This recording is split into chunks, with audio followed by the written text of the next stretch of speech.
We were down a little bit Friday. I'm sorry, set to open up a little bit. I apologize. We were down on Friday, set to open up a couple of points. So a lot of this news of the weekend was kind of absorbed Friday going into the close, but we are still in a very strong bull market. We got the NASDAQ, probably the weakest of the three, but the Dow Jones sitting up near highs, S&P up near its highs, Russell 2000 small cap near its highs. So all very, very strong, still in a bull market. And today we're going to dive into it. We're going to look at which areas are showing the most strength.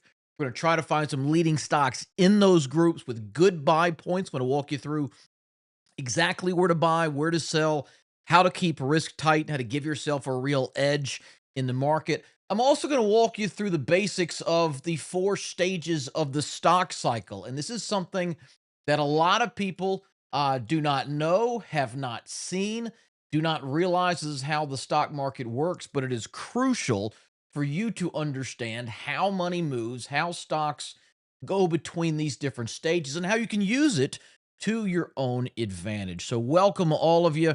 I don't know how many people are here for the first time. If you are, let me know. Love to see how many first timers we got. Robert joining us from the Netherlands. Welcome. Good to see you there. Good morning to you, James. Texan Grammy. Good to see you. Love the name. That's awesome.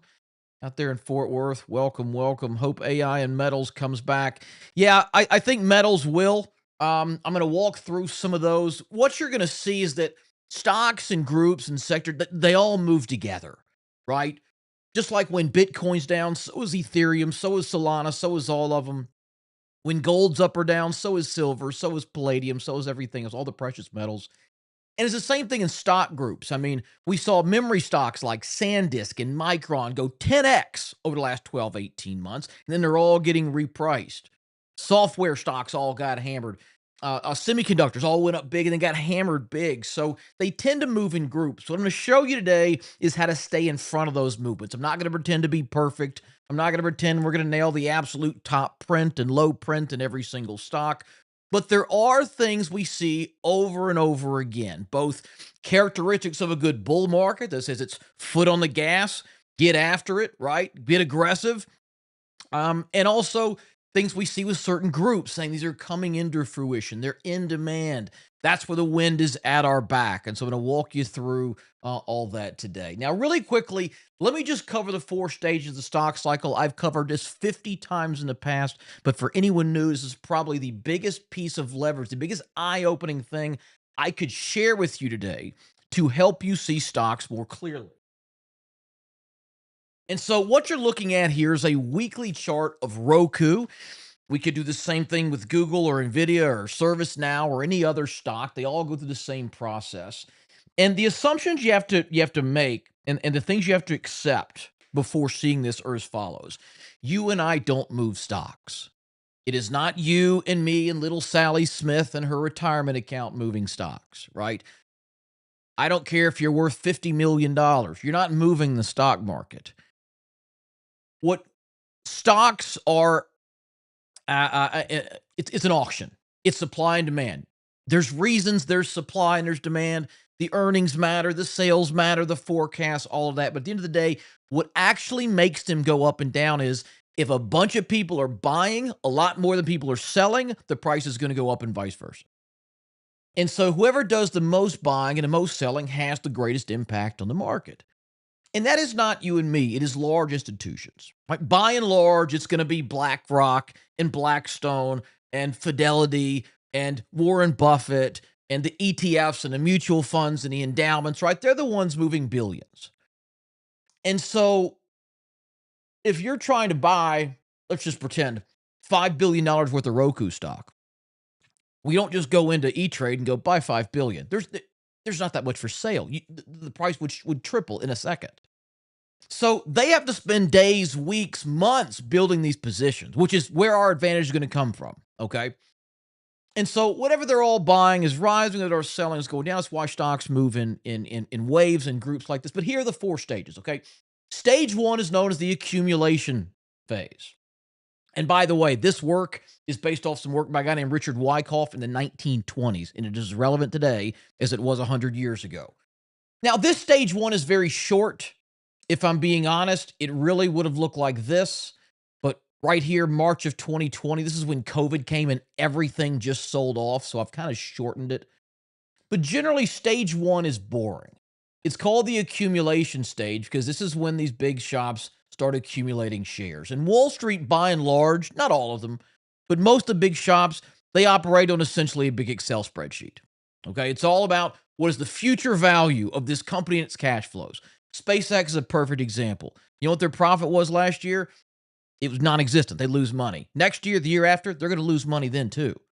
Yet it's worth $1.5 trillion because they've modeled this. They said, okay, you're doing this much sales now. We think you're going to grow 30, 40% a year the next 5 years. We think your margins are going to compress to this. We think interest rates are going to be here. The economy is going to go there, blah, blah, blah, blah, blah, blah, blah. And it comes out and says, okay, based on our math, come 2036, the company's going to be doing this much sales, this much profit. We're going to discount that to today's dollars. And based on all that, we think the company is worth this much per share. Okay. It's called a discount cash flow model. And that's largely what they're investing on. And so back here, they're looking at Roku. They may say, look, we think they're going to be worth $400 or $500 a share in a couple of years. Right now, it's trading at $1.50, and they start buying. It's cheap. It's on demand. It looks like a good company. Then the stock goes into stage two, which is the markup phase. And this is where the excitement happens. This is where 99% of your profits are going to come from. And stocks in the markup phase are those that are in demand. Either the sales and profits are growing very quickly. The semiconductors, the AI stuff, that was in stage two for multiple years because that was the big drive. Everyone wants AI. Everybody wants semiconductors. Everybody wants memory and data centers, right? So they're in favor. They're in demand. People want it. The sales are good. They're turning around. It's a hot new, whatever the reason. And notice how in stage two, look at how smooth the rise is there. Now, I've got two moving averages on this chart. One is this red 50-day moving average. One is a white 200-day moving average. If you're not familiar with moving averages, they just take the closing price of the last 50 or 100 or 200 whatever days, divide by that number, and that's the average. And they serve as kind of short-term and long-term trend lines. If you're above it, you're trending higher. Below, you're trending lower, right?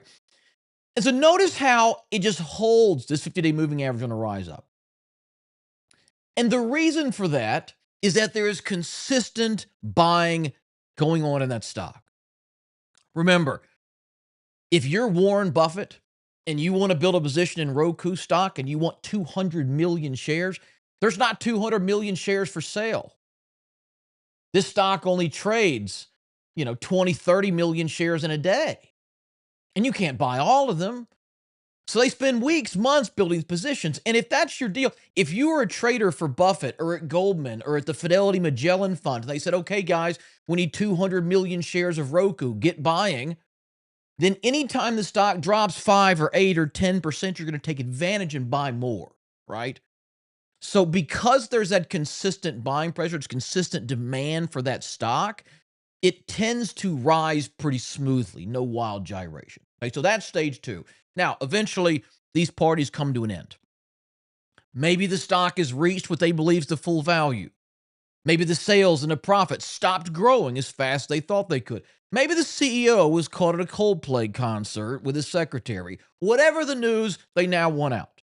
Okay? And they may come in methodically and smoothly, but boy, they just get off this thing fast. They just dump it. That's why they say stocks take the stairs up and the elevator down. They just tend to fall faster than they rise. And so stage three is the distribution phase. This is when the institutions, the big guys, the ones that have been driving the whole stage two are getting out. And in this case, stage three kind of pulled down, then bounced before rolling over. It will often just come down here and sit and then roll over. But the important thing to know is that stage three is not a buying opportunity. It is the beginning of the end.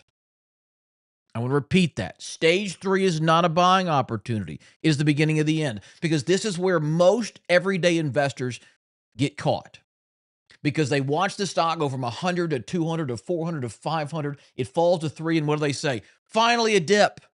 I have been preconditioned to buy the dip. But this is not a dip. This is the beginning of the end.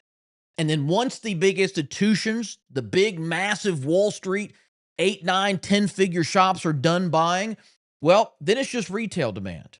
Then it's just you and me and people in watching Roku. Do we buy the stock every day for 8 weeks straight? No, we do not. Do we have billions and billions in reserve and balance sheet to access to keep buying? No. You buy once, twice, maybe 3 times, then you're out of powder. And you got a couple of value investing funds sitting in, crap like that. But for the most part, it's over. And without that consistent buying, it's just a game of uncle. And this is when the guys come out, I've got diamond hands. Don't have diamond hands. Don't do it. Diamond hands is just an ego game. And it falls from 500 to 400 all the way down here to about $50 a share. In fact, most stocks in a stage 4 markdown are going to fall 50 to 80%. And that includes Tesla. That includes Netflix. That includes PayPal and Apple and Google and Amazon and all of them. And go back and look at 2022 if you don't believe me. Go look at Netflix falling 70%. Look at PayPal falling 80%. Those companies didn't lose 80% of their sales, their profits. It simply went into a cyclical stage 4 markdown. And then what happens? It goes back into stage 1 and the whole process repeats itself. These are the 4 stages of the stock cycle. And every growth stock, from Sony and McDonald's to Jim Bob's bait tackle and trolling motors, are going to go through the exact same 4 stages as a publicly traded company over and over and over again for their entire life.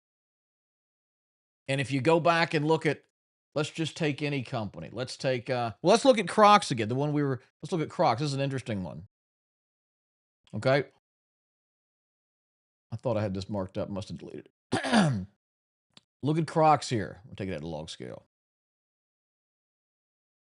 And I'll take my moving average off just to make this simple. Actually, let me put them back on. We'll just do the 50 and the 200 again. So notice how here Crocs went public in 2006. Remember these shoes? They're extremely ugly, extremely comfortable. You either love them or you hate them. I'm in the latter camp, but whatever, no judgment. Stage 1, 6-8 months bouncing here between $10, $15 a share. It goes in demand. It surges from 20 all the way to 80. Notice how it held that 50-day moving average, the entire stage 2. I'll put this in candles. I know a lot of you guys prefer candles. And then look at this week here. Down 31% this week, another 19 the next. The stock fell 40% in 2 weeks. It's it. It's over. The only way a multi-billion-dollar company falls 40% in 2 weeks is the big institutions are dumping the stock. And so it sat here for 1, 2, 3, 4, 5, 6, 7, 8 weeks. Why did that happen? Type in your answer. Who can tell me why, after such a big drop, the stock would sit there for 6 to 8 weeks holding its level? What's happening right there? Who can tell me? I'm watching the comments. Who can tell me why this would happen? I'm talking about this circle right here. Bingo. Yes, buying the dip, right? This was the hottest stock of 2007. Everybody wants it. If they watched it go to 80, now they're in there buying the dip. But it's stage 3. It's the beginning of the end. So you had stage 1, the stage 2 markup, right? Here's a very quick stage 3. They dumped it without looking back. And then here's the stage 4 decline.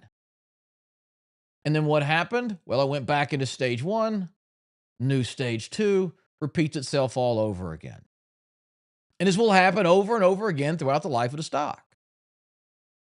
Now, it may happen every 3 years, every 8, every 2. That's going to change a little bit. They're not all going to be a complete, exact, perfect replica of one another. But that's the flows of the stock cycle. And it is very important to understand. Does that make sense to everybody? Everybody understanding we're looking at here? Okay. So that's big picture. So how do we know when to buy a stock, right? We're in stage 2. It's trending higher. It's holding the 50. The market's good. Where do we buy the thing? Well, somebody give me a stock. Any stock that's trending higher. I don't want to act like I cherry picked these. Somebody give me a stock. ARTV Biotherapeutic. This is looking actually pretty good here, above 10. We'll see what happens. Where's SpaceX in that? SpaceX is still very, very early. Very, very early. I think you're going to see, I think you're clearly stage three. I think all the early, and you're going to continue. This one's kind of too young, right? I mean, you got a month of data. We were looking at weekly charts. But don't shoot the messenger on this. I love Elon. I love SpaceX. I think SpaceX will fall to somewhere between $50 and $80 a share this year, and that's going to be your big buy point. I got a video coming out on that this week. But it's just a function of the unlocks, right? It's a function of all of this. It's supply and demand, like what I've been telling you today. So there was huge record demand for SpaceX. Now, SpaceX is worth 1.5 trillion. They only sold 85 billion of stock. All this other stock that the early investors and the insiders and employees, the ones that are up 10, 20, 50, 100 fold on, all gets unlocked in the next 3 to 5 months. And that's going to create massive supply. Okay, some of you guys gave me some stocks. Let's take a look. Whoops. CLMT. Okay, good one. That's pretty thin. Let me see. Palantir. That's a big, thick name. Okay, cool. Let's look at Palantir. So a little nice little weekly chart here. The stages, I think, are pretty obvious, right? Come down here, a big multi-year stage one.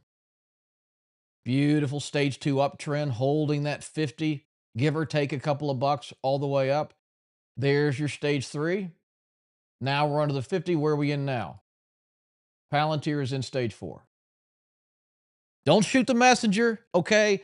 This is not a dig on the company or what they're doing, but this is early stage four, likely. And you're probably going to see it fall roughly 50% from peak. Well, it's almost there. I got it in logs here. Let's see. Usually you see a 50 to 80% decline in stage four. It fell 48.5%. So we need Palantir now to go back into state. Maybe it does it here along stage one, reestablish its value, let the sales and the earnings continue to grow, and then start a new stage two. But I wanted to identify particular buy points. Okay, so let's just go back in time. This was the big run, right? So we all wanted to own. And I'm not trying to Monday morning quarterback, but you have to see this happening. You have to see past examples of this working. All right. And so trying to find a good one here. Let me see. Might not be the best example, but it'll work. It'll work. Okay. This is roughly the pattern. Man, this is really not clear. Let me show you a more textbook one. Hold on. Micron. Micron is much better. And in fact, we bought this one of my Alpha stock service over here as a proof of concept. So we did actually catch this. Yeah, this is a much better one. This will show you the pattern we're looking for. Okay. And there's other ways to skin the cat. I'm not saying it's the only way to buy stocks, but if you want what I believe is probably the easiest, most consistent breakout strategy for stock, this is how you want it. This is what you want to look for. Okay. And notice here the stock is above its 200, holding the 50-day, trending up, right? Just see that. I'm going to turn this off to make it easy. This is what you're looking for. Okay. This is going to be your bread and butter breakout setup. Now, what you need for this is a good bull market, which obviously we're in. You want to stick to the leading groups, the leading themes of the market. This is what? Mid 2025. We all knew it was AI. We all knew it was memory and semiconductors, right? And you want to stick to the big 10, 20 stocks in that group, the ones institutions are buying. This meets all those criteria, okay? Here's the pattern. And by the way, I haven't mentioned this yet, but if you are not already a member of our Black Ops trading service, click the link in the description to sign up for that. It is $5 for the entire year. Right now, I'm doing these Monday sessions on YouTube. We may have to go back to doing them over Zoom, which means if you're not a member, you won't get access or invited to that. But $5 the whole year. We do these for an hour, hour and a half every single Monday for a year. I have another live Thursday session with my analyst, members only, over Zoom every Thursday for a year. You'll get my weekly newsletter delivered to your inbox every Friday for a year. You'll get our industry strength indicator, which I'll tell you about in a moment, that shows you where the leading strength is, access for life. A couple of bonus reports, tons of stuff there. It is $5, no strings whatsoever. So if you're not already, click the link in the description. You can even scan that QR code or just go to tradewithross.com to get signed up for that. I promise it'll be the best $5 you spent. Okay. So here's our pattern. Oh, I still got this on. Let me turn that off. Whoops. Sorry. Move this. Oh, wait. I got to go back in time. Sorry. I messed up. Okay. Here's what we're looking for. Now, what we want to see is obviously a stock trending higher. A lot of people are scared to buy stocks at their highs. You need to get over that real quick. Okay. A stock trending higher and making big strides is one in demand. It's in stage two. It's what you want. Stocks that go on 500, 1,000% runs make a heck of a lot of new highs. So don't make the mistake most people do and think you got to buy low in the chart. You want to buy low based on where it's going, not based on where it's been. Okay. So this thing runs from 65 to 125. This bad boy doubles between April and June. This is a $100 billion company. That's a big move. Only thing that can cause that is big institutional demand. But they don't just want to bid this thing up forever, right? They're trying to buy and buy and buy and buy, not pay $1 million a share for it. And so after stocks make a big move like this, you want it to digest the move. This is how we identify our really precise buy point. So after a big move, eventually supply is going to increase. The number of people who want to sell, right? You bought it at 60, 70, 80, it's 130. There's going to be some supply. That's going to cause stock to pull back. And then if it is in demand, they're going to shoot it right back up. See how to let it drift and then bought it back up. It then shallows again and again, right up here into this resistance. Okay. I call this a shallowing base pattern. Minervini would call it a VCP. O'Neill would just call it a base. There's lots of ways to look at it, but this is my buy point right there. Okay. So what's happening here between June, July, and August is that supply is getting sucked out of the stock. Okay. Remember, supply and demand. Don't overcomplicate this. More people trying to buy than sell, it goes up and vice versa. And there's not an infinite number of shares of stock in any stock available, right? It's not as if there's 20 billion shares. There's a certain number of shares of the stock. The vast majority of those are held in retirement accounts or ETFs or mutual funds or founders accounts. They're not all for sale. What's available is what's called the float. That's how many shares are out there being traded and flying around E-Trade and Robinhood and Merrill. And so you want to see that float shrink. So first, you're going to see these little pullbacks. In this case, it pulled back about 20%. When that happens, they're gobbling it up, buying up the stock. The next pullback comes a little shallower. This one is only about 12%. Why? Because there's fewer sellers, there's fewer shares. They then buy it back up. This last little pullback, and this one's not perfect, but somewhere in the kind of 5, 6, 7% range. Again, buy it back up. And the fact that these dips are going from 20 to 12 to 6, shallowing up like this is what you want to see. The supply is being sucked up. They're buying and buying and buying and buying. They're getting all the shares they can between 100, 110, 120 until eventually there's no more stock really available for them to buy, right? Everybody they could shake out or scare out or bore out of this stock has sold it. Everyone else holding's like, I don't have any interest in selling. So if you want to keep buying, what do you got to do? You got to pay up. All right. No one else will sell at 120. Would you take 130, 140, 150? That's what allows these stocks to make these big, quick runs like this. It's not that suddenly everybody wanted this stock come September. They already wanted it over here in May and April and June.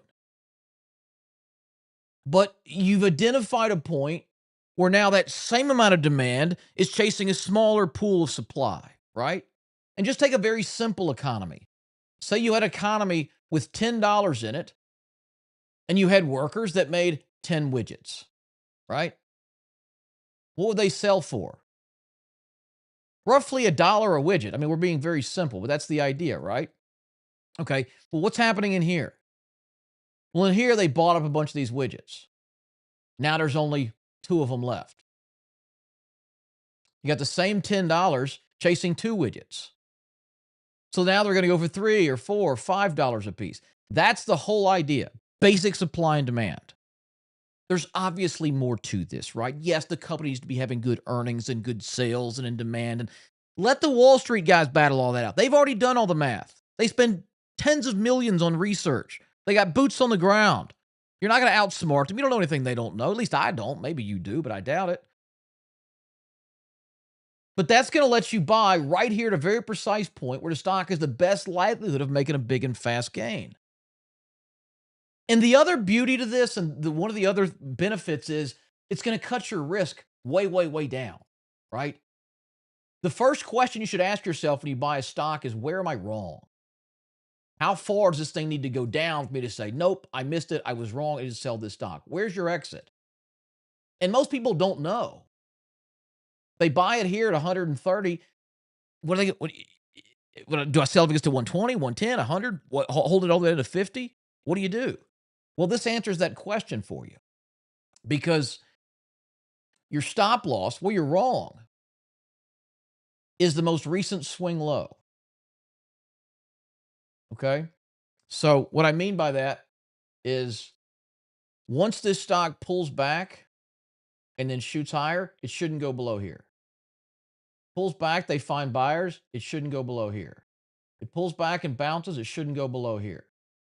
So it shouldn't violate that. So if you buy here at 130 and your stop loss at 115, you're risking about 12% on this stock. And that's on the high side. I try to get under 10. All right, so you risk 12%. And look what you now. This is Micron. It went on a meteoric rise. But notice your risk reward is huge. Now, let's fast forward a little bit. Okay, this is gonna happen over and over again. So there is our buy point. It shot from 130 to 260, a nice double in 2 months. And then look what it did again. Same thing. It pulls back some profit taking, it shoots up, it dips in, it comes in, right? That same shallowing, roughly, breakout pattern. Here's your new buy point. It shoots up again. Then look what it forms here. Notice how we bought this for our members right there. Now, you might be thinking, well, Ross, you said it's just shallow. It was coming in, then it deepened. Well, what was happening in March of this year? We decided to go to war with Iran. Things don't operate inside of a vacuum. If we get a COVID, everything's going down. If a bomb drops in Times Square, everything's going down. If they raise interest rates 150 basis points, right, it's all part of it. But you want to see how it responded. So this is an unexpected event. It shot further, but look, it just ripped right back. And then a nice tight little handle right in there. So we are not early to the party on Micron. The stock was $55 a year ago. Now it's almost $500. It's up 900%. This is not a game of getting in early. It's a game of getting in at the right point. And we bought right there for our members at 470. I say we recommended they buy. We didn't buy it for them. We put a stop here at 430. So we're risking 8% on this trade. And look what it did. We risked, 8-9%, call it. It went up 150 in 2 months.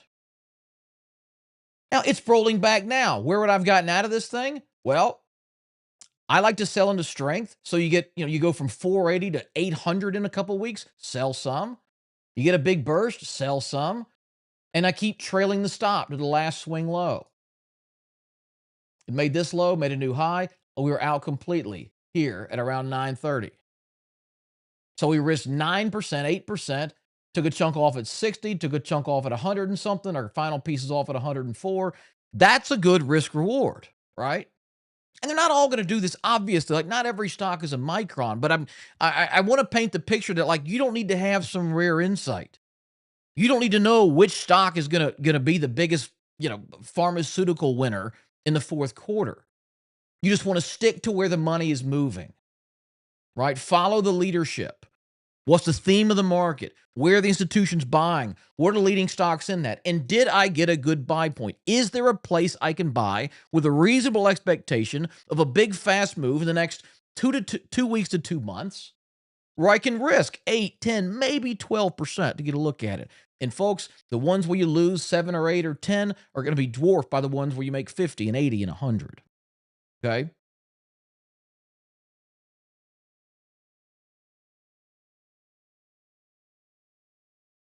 Jack. Okay, let me tell you about Jack. Somebody asked about this. I'm making a new video on this. Now, I bought Jack over here. I'm so embarrassed to tell you this, but I'm going to tell you out of transparency, okay? Most of you know I did a video. I bought this stock here. I was up 10, 12 grand in here. This day right here, I left to go on a Disney cruise with my kids. I rarely go on vacation, but I was going to go. No internet. I'm turning it all off. No screens. So I put a stop loss in just to protect myself in the event of catastrophe at $13.90. I'm not making this up. I think I got a screenshot of it. No, that's not it. Where'd it go? I had a screenshot of it somewhere. Oh, here it is. I just put this in because I wasn't going to watch it. And look at that. It tagged me out at $13.92. I just put it in my cost basis. It immediately ripped back higher. So I started buying this back on Friday. Okay. I still believe in Jack going forward. I'm down a couple grand on this position. I'm trying to buy more in the kind of $14 to $15 range. But let's look at Jack from the perspective of what I just taught you about that breakout pattern. Okay. The same concept. Let me move this stuff off the chart so we can let's clean it up a little. Let's get that off. That same concept of supply and demand, the shallowing breakout pattern, is just as true at the lows as it is at the highs. The same thing is playing out. Jack in the Box has been absolutely murdered the last 3 years, from 100 to 10. But think about what this pattern looks for. We're looking for when the stock is getting absorbed, when the buyers are now outweighing the sellers. And so after just nothing but supply, supply, supply, supply, eventually, and this we call a rounded bottom, starts to consolidate. The dips start to get smaller. They're driving it up, right? So we had a breakout off the lows on a turnaround. The story's there. They got a new CEO, the guy that turned around Taco Bell coming in. It trades at an insanely low multiple of sales compared to all its competitors. And plus, it has 35% short interest, meaning 35% of the shares of this stock are held short. They're betting against it. And that can create what's known as a short squeeze. What happened with GameStop back in 2021. A short squeeze is when they're all short the stock. They've sold it with the goal of buying it back lower when it falls, and the stock starts going up. And they're now down money and down money and down money. And the squeeze comes in because if you're short a stock, then to get out of it, you have to buy it back. And a stock that's already running, that now there's all this additional buying coming into, creates a squeeze and kind of throws fuel on the fire and it shoots higher. So that's what we're looking for here in Jack. But it was the same breakout pattern off the low that identified the stock, right? I guess we don't know Jack. Fair point. I mean, listen, I didn't do this as it worked what I thought it would do, right? It went from 13 to 18 in like 4 or 5 days. You know, it was a 27% move in a week and a half. It also got added to the Russell Index, which adds some fuel. But as these shorts unravel, it's going to be fuel. The company's not losing money. They're still profitable. And if you look at, I don't know if I still have that. Let me see if I can have Claude run it real quick. If you look at the price to sales multiples of all, let's see, publicly traded fast food stocks, it trades at like 0.2 times sales. And it's not the only metric to look at. There's profitability, stuff like that. But when you're looking at a company in a turnaround, you look at what am I paying for this company, right? How many dollars am I paying for every dollar of sales they get? Because they're going to improve the bottom line. They're going to get this thing profitable. They're going to get it back around. Well, then it could be an absolute crazy steal at these prices. I'm trying to have it pull a table for you. But anyway, most of them are 0.5, 1, 2, 3 times sales. He's trading at 0.2 times sales.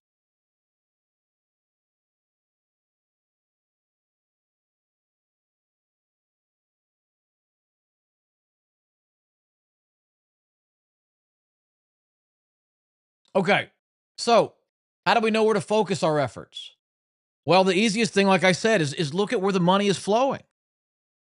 So, you know, these guys tend to invest in a theme, whether it's nuclear, whether it's semiconductors or solar or infrastructure or defense. And the areas they are buying the most, the areas where the big institutions are piling into these stocks, building positions, are going to go up faster than the others. If they're all buying semis and AI and nobody's buying real estate and pharmaceuticals, well, guess which ones are going to rise? So, this is our industry strength indicator. It is included with that $5 Black Ops membership. Again, just click that link in the description below to sign up. You'll get this included. No strings, $5 whole year, I promise you. And what it does, it tracks 40 different group ETFs and shows the relative performance over 1, 2, 3, 6, 9, 12 months, however you want to lay it out. And the goal with this is to see where the money's flowing, right? And sometimes it's crazy obvious. Right now, it's pretty freaking obvious. It's all going into cybersecurity. Software stocks all got killed last year as agentic AI came out and said, man, people are just going to build their own software. These companies spending $50,000 a month for these commercial accounts are just going to build their own internally. They all got sold off. That included cybersecurity. But now people are going, oh, wait, AI is cracking everything. And so over the last 1 month, cybersecurity's leading group. Over 2 months, over 3 months, it's number 2 in 6 months. It's on the list in 9 months, right? It's leading the market. We're seeing huge runs in biotechnology.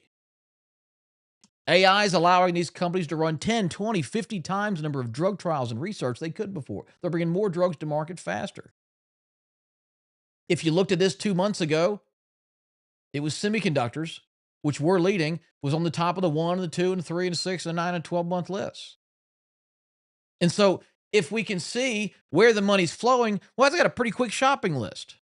I'm not out there in the middle of the ocean trying to catch a whale. I'm just going to a stocked pond and dropping my water in there. Dropping my line in there, excuse me. So this is, let me see if I can screenshot this. Shoot, hold on. Okay, here we go. On Jack in the Box, this is the price to sales ratio of all the publicly traded food companies. McDonald's says it's 6.9 times sales. Yum Brands is 4.8. Chipotle 3.6. Starbucks 3. Domino's 2. And some of this, like the higher the profitability, the higher multiple of sales are going to sell at. Krispy Kreme at 0.4. Jack in the Box 0.22 times sales. The only ones cheaper are Noodles and Company, which I'm surprised has not gone bankrupt. Good Times Restaurant, whatever the heck that is. And Fatburger Johnny Rockets, which is dissolved. It's bankrupt. So unless Jack in the Box is going to zero, it's trading at a pretty good price. So that was just part of my overall evaluation of that stock. It's forming that breakout low off the bottom. It's got high short interest, which could lead to a squeeze. It's trading at a record discount multiple. So I'm putting some money in. And I hate that I got tagged out. To be up $12,000 and come back in and be down 2 kind of sucks. But hey, it happens. You got to take vacations. Your kid's only young for so long. Okay, some asking about this chart, how to get it. Let me give you a link. You can obviously call or email our support team at support@tradersagency.com, but I'm going to give you the link here. All you do for this is the industry strength indicator. I'll give you this link. Just put in the email address you signed up with and your TradingView username and hit submit. Okay, so all you'll do is go to TradingView, click your little icon on the top left. Mine is Ross Givens, for example, and we'll authorize you for it. And then you're going to come in here to indicators and type TA industry strength and see it right there. It's got a lock on it because it's for members only, but just give us your stuff. We'll authorize you. Okay. So here's that link. I'm going to type it into the chat. Let me see if this even comes into the chat. Can y'all see that? It should go through there. If not, I'll have somebody post it. TA industry strength indicator.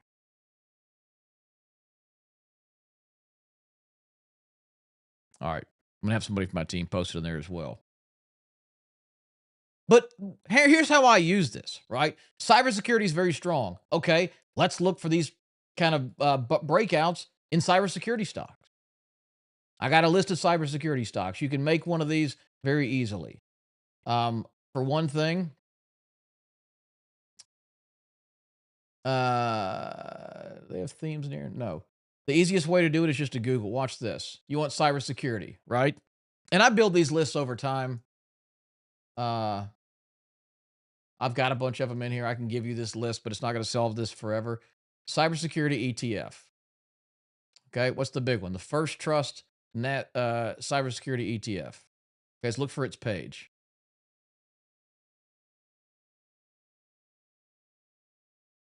Oh, come on. Well, any of these will work. That's a Global X Japan. iShares Cybersecurity and Tech ETF. Okay.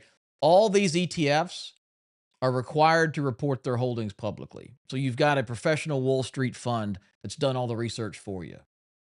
So you just click holdings and steal their holdings.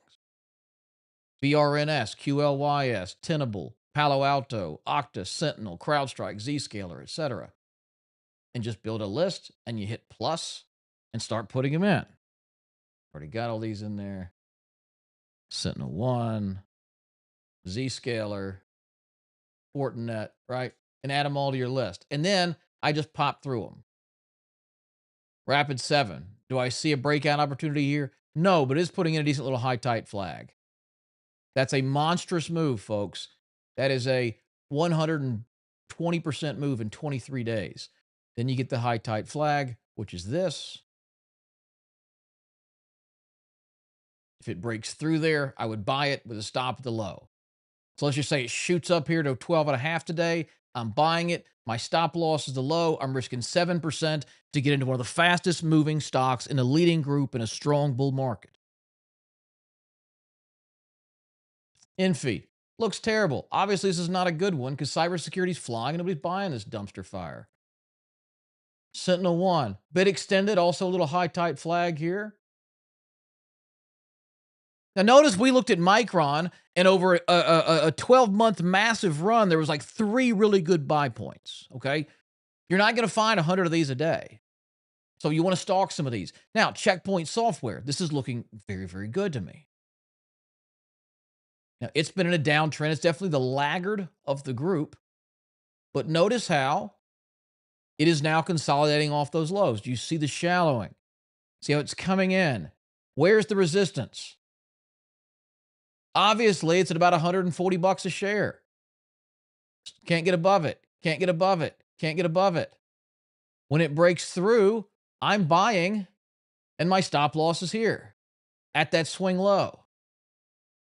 So I'm getting a stock in a leading group coming off a nice consolidation. I'm risking 7.5%. And if it runs anywhere near like the others, I got a much bigger upside. So you could place a buy stop order here. Like one, here's how I would structure this. Okay. If I wanted to buy this, I'd put a buy stop. What's the high here? 142-ish. I'm not going to be precise. I'm just going to put this out here for you. And then I put a stop loss here to lows at call it 130. So attach a stop loss at 130. And this is just for demonstration purposes here. I'd set these till good till cancel because if it triggers tomorrow, I don't want the order to disappear. And then click buy. And so what I've got now is a standing buy order. In fact, I'd probably bring this one a little bit tighter. I think I can come down to like here. Those last couple of highs there. So if it trades above 140, I'm going to buy this stock automatically. I'm risking 7% on the move. You can even attach a take profit order to this if you want. So let me show you how that would work. Now, where do we want to take profits in this one? I mean, we don't really know how high it's going, but where's the last area of supply? And think about what that means, right? Supply and demand. Where's the last area that a lot of people are buying this that may want to get out?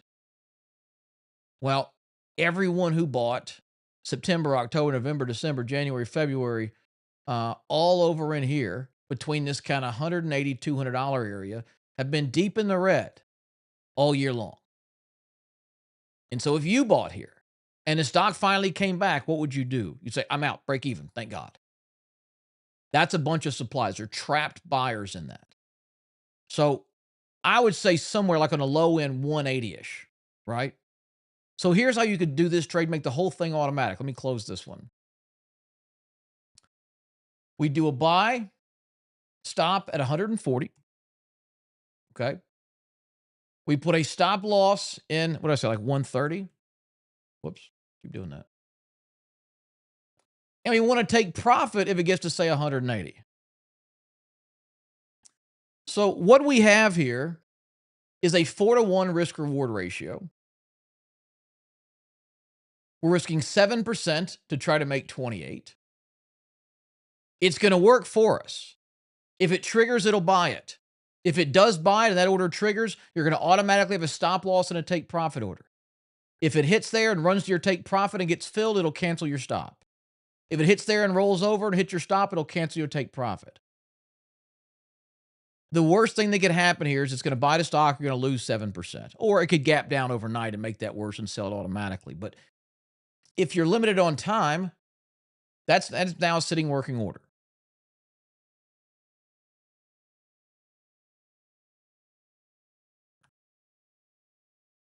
Yeah, it's got decent sales. So this is not the leading stock, obviously, right? But I wanted to show you how this would work. Let's look at Fortinet. It extended, right? It doubled over the last month or so. So I don't really want to chase this one. If I get a pullback maybe in here to 145, I consider buying at that last little breakout area here. And when these are really ripping, don't expect these things to always form out over like 2 months. I mean, that's a monstrous move. It's an 80% move in a couple of weeks. Comes in, shallows, see it? Do the tightening, there's your buy. There's your stop. Not risking a lot of money. So be picky with these. Varonis. Now, notice that same sort of, all right, so look at this. This is the pattern we're looking at in Chesapeake, right? Look at Varonis. It just played out over here a couple of months ago. May not be, precise to the penny perfect, but see the same thing? Big sell-off. It then comes in, still deepening, comes in, tightens up nicely. There's your breakout. It goes, one little retest right to the breakout area, surges, flattens out, runs. So you could have got this one for about a $3 or $4 risk and been up $25.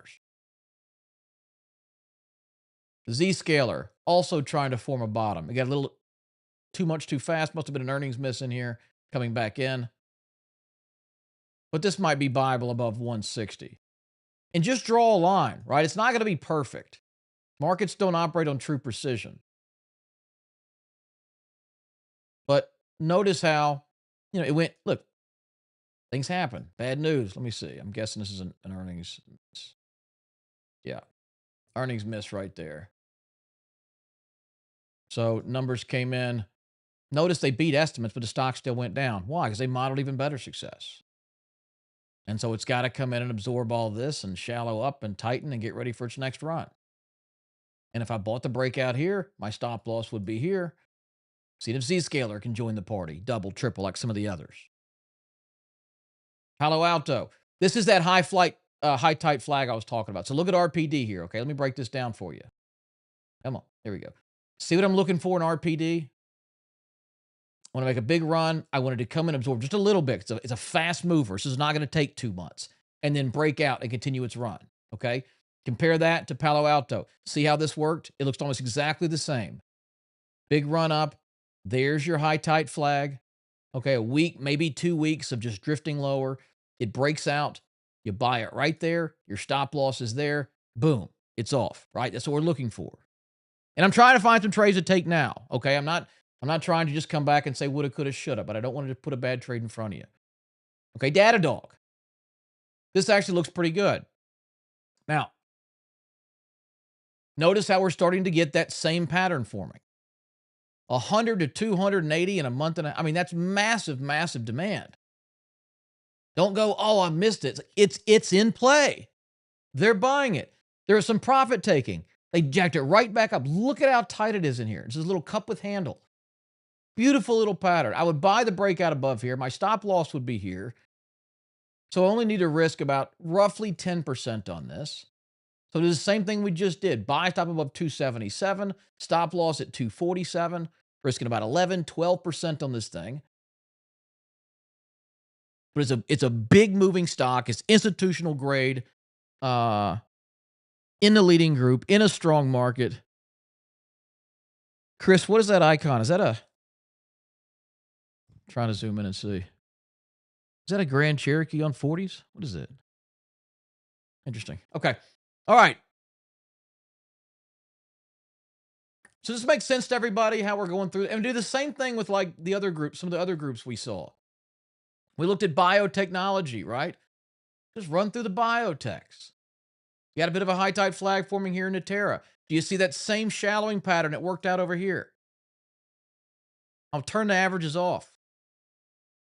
You see how this level was support, support, support. Then it became resistance, resistance, resistance. See how it came in and started to shallow and tighten and consolidate. See the breakout here. That's exactly where the stock started to run. This is a rinse and repeat model. Now, not every stock's going to form this pattern perfectly. That's okay. I'm not looking to buy every stock. I'm looking to buy the ones where I have some kind of an edge in. I'm not here to guess what every single stock's going to do. I have no idea what 95% of them are going to do. But if I'm trying to put the odds in my favor, I want leading stocks and leading groups in a good market at a place where the supply and demand dynamics tell me I have some kind of an edge. Oh, it's a Lexus SUV. Nice. Okay.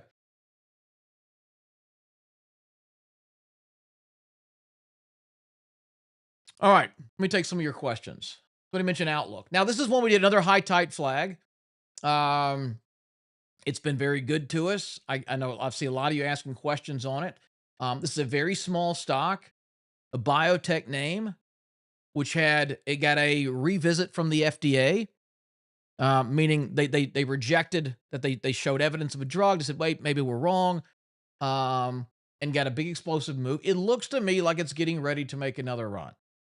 Okay, now just full disclosure, I'm out of this stock, okay? And I'm not going to apologize for it. If I buy a stock at 80 cents and it goes up 30, 40, 50, 100% in a couple of days, I'm selling some. And I think you should too.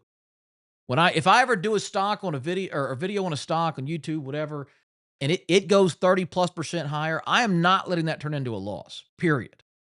I'm not.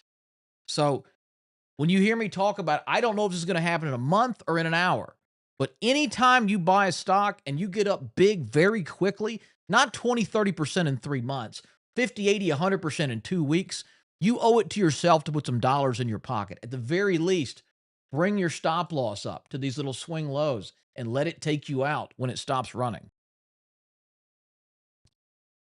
You screwed us on FLTC. I did nothing like that, man. It was a backdoor play on SpaceX, right? He's talking about Filtronic. We traded this stock. Let me tell you something. We traded FLTCF live in this very room on this Monday, May the 4th, and we got out of this stock at $7.90 right there. Go back and watch the recording, okay? If you didn't, I'm sorry you didn't make money. I was very clear that these moves leading up to the SpaceX IPO were all about the momentum going into space stocks. It's just supply and demand. Suddenly, the biggest IPO in history, everybody and their grandmother's looking up how to get shares of SpaceX. Everybody wants exposure to space. Were these companies suddenly making record profits? No, but the demand increased. So we were looking for anything because the momentum was into space stocks. And we got into this thing here. It came out of this little high tight flag.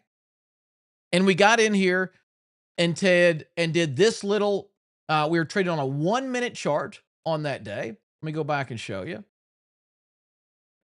And was not expecting it to go that far that fast. It made an enormous move. I said, we're not letting this thing go. Okay. And here's what it did.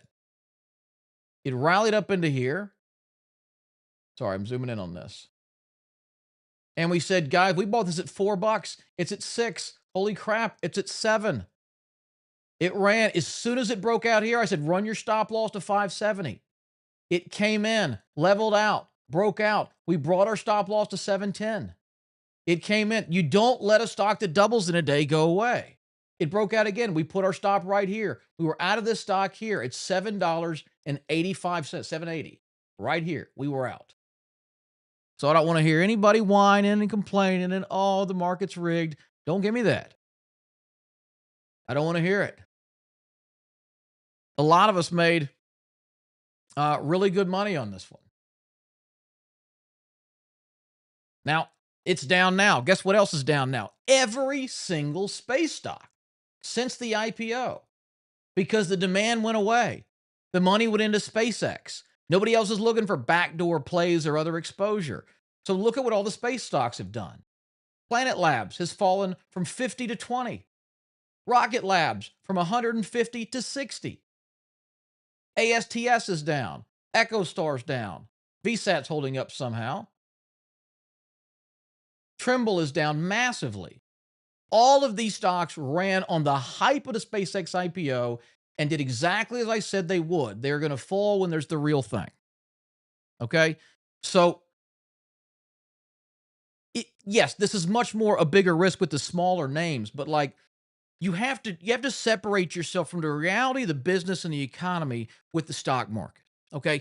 Everyone thinks the economy leads the stock market. It is the complete opposite. It is not the case. If you go back in time, and this is a mistake everyone makes, they say, well, let me wait till the new president's in. Let me wait till this Iran situation's over. Let me wait until the economy's showing growth and inflation is tamed. That's how you lose all the big rallies. Look at the bottoms. Here's the S&P 500, okay? This right here, this low was March of 2020. You know what's happening there? That's when California and 13 other states started issuing stay-at-home orders. That was when the news was at its worst, peak fear, and that was the bottom. This low right here in 2022, that's when the inflation report came in showing 8+% inflation, the highest in 40 years, the absolute worst news day, and that was the low. In 2025, when we had the tariff war, he announced all these massive tariffs. The stock market starts rolling over. It's getting crushed. He boosts China to over 100%. They retaliate this day and boost the U.S. to 100. It's as bad as it's going to get. And the market rose 6% that week. That was the low. We went to war with Iran. We're getting a ceasefire. The strait's open. It's closed. It's open. It's closed. This is when the escalation got its worst. And that was the low. So the stock market moves in anticipation of the future. Stocks rise in anticipation of their future sales, their future profits, the future demand. And if you're sitting around waiting until the numbers look good, inflation is low, GDP is high, you're going to buy at the top 100 times out of 100. And so that's the whole idea behind this space. Look at SpaceX, okay? This is a perfect model of supply and demand. Let's go to a 1 hour chart. This stock, they priced the IPO, and I told you guys all this is going to happen. They priced the IPO at 135. Now, it was a $1.75 trillion company, right? How much stock did they sell? 85 billion. 2% of the company. That's all they offered. The other 90% is still held by Elon and insiders and private equity and everybody else. So demand, they only offered 85 billion to keep the demand high because there's going to be more people that want it than exist. So when demand exceeds supply, it was like triple subscribed. So people tried to buy 200 billion worth of stock. They only got 85 billion. That's going to cause the price to rise very quickly. Between Friday the 12th and Tuesday the 16th, in 4 days, 3 trading days, it went from the 135 IPO price to $225 a share. Now we're in. Everybody's grandmother and neighbor and basement dwelling cousin who wanted SpaceX has it. Congratulations. You've bought it at, 150 times, 100 times sale, whatever it is. Demand's gone. Institutions aren't dumb, folks. Fidelity and Charles Schwab aren't getting caught up in the hype. They know it's not worth that. And the demand ceases and it comes down. And where does it fall? Right here to the 150 floor. That's where it first started trading when it IPO'd. And it stayed there for a couple of days. Because people, finally, another chance to buy at 150. It then fell and went to the IPO price of 135, where it hung out for a couple of days, as we said it would. It is now below that. Everybody who's ever bought SpaceX is underwater right now. As of right now, every single person who bought SpaceX since the IPO is down. And so now it's the game of uncle. Now they start, all right, I'll let it go a little lower. Now listen, I'm not trying to crap on SpaceX. I think it's going to be worth $500 a share 10 years from now, but not today. And look at the headwind you're facing with this. Supply and demand. Okay? Look at this. This is what's going to happen. I'm telling you right now. After the August earnings report, 20% of a $1.5 trillion company gets unlocked and available to sell. Okay? So there you go. That's $300 billion of potential sales. You'll probably see 150 billion of it. There's 7% tranches all throughout August and September. There's another 28% unlock after the third quarter. So this is you're up against hundreds of billions of dollars of sales. And again, I'm not attacking SpaceX. I love Elon. I think this company's phenomenal. But I think my house is phenomenal. Would I pay $30 million for it? No, it's not worth the price. You got to separate the two. And even if it was, the demand is simply too, or the supply is simply too great. I don't care if they're sitting on a mountain of gold. If you've got two, three, $400 billion of people who have been sitting on shares for a year, 5 years, 10 years, who are up 10, 50, 100 times their money, they're going to cash out, whether it's at 150 or 100 or 80. And all that selling is going to pressure the stock down.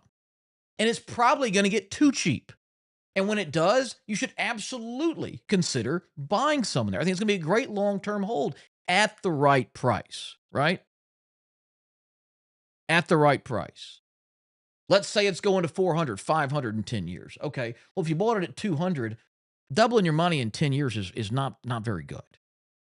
If you bought it at 50 and you're 10xing your money in 10 years, that's very, very good, right? So it's a perfect case study of supply and demand. And I can't guarantee you, but I would bet a lot of money that this stock goes at least to 100, probably to somewhere in the 50 to 80 range by late November, right before that final lockup. And that's probably going to be the low. Okay.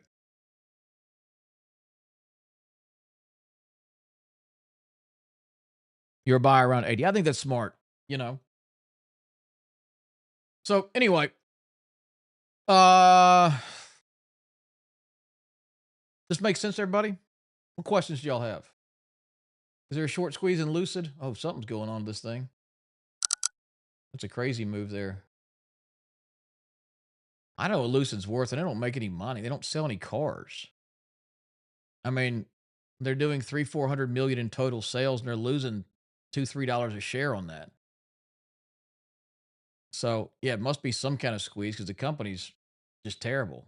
I thought they made beautiful cars. If you're into EVs, I'm not, but I mean, the thing went from 600 to 7. Why would this thing? Why was this thing so big? Why did it go? Why did it go up this high? Were they making tons of money over here? No. EVs were in demand. Tesla was taking off. And look at the breakout pattern in Lucid back here from 2021. The only chance to really make some money on this was, I'd say, over in here. You have this parabolic run to the IPO. Obviously, it's too far, too fast. It's going to come in. You wait until all the supply gets absorbed and tightens up. It sets up in here. There's your breakout. Get a nice quick double in a couple of months. Right? You wouldn't have sold it here, but you probably could have got out in here somewhere like that, made a nice little chunk. And then where's the buy point since then? There hasn't been a single one. This thing's been in straight free fall. It's garbage. So I don't know. I mean, maybe it goes from 7 to 10. If it's set up, I'd trade it. If it really was a short squeeze, but it's not a leading stock. It's not a leading group. I don't have the same edge here.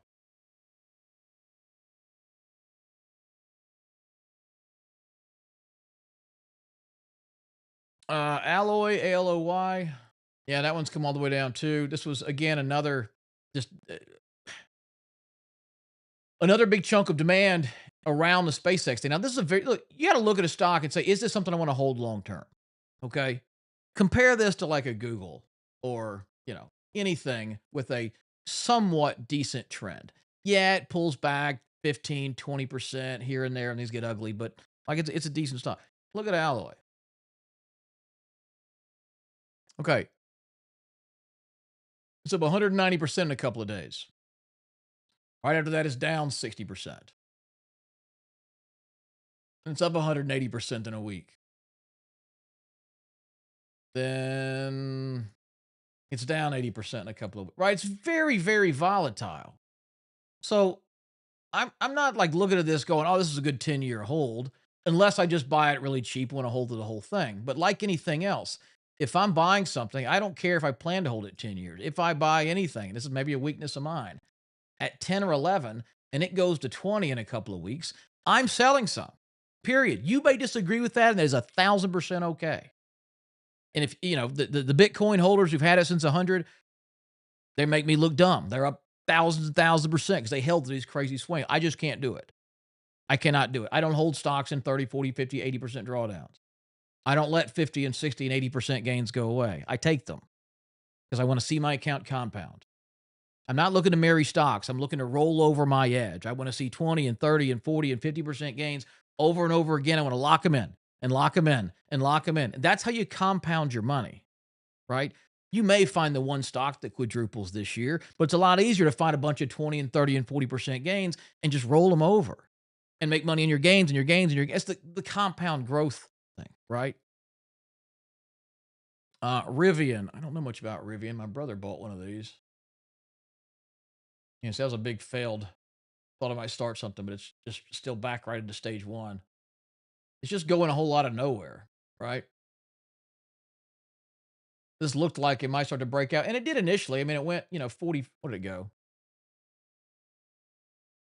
30%, but just quickly rolled back over. So if you buy one of these by the way, I'm not saying these are all going to work 100% of the time. Like if you buy a breakout in here and it runs and it violates your original entry, I mean, obviously don't ride it all the way back down. You know, take some off.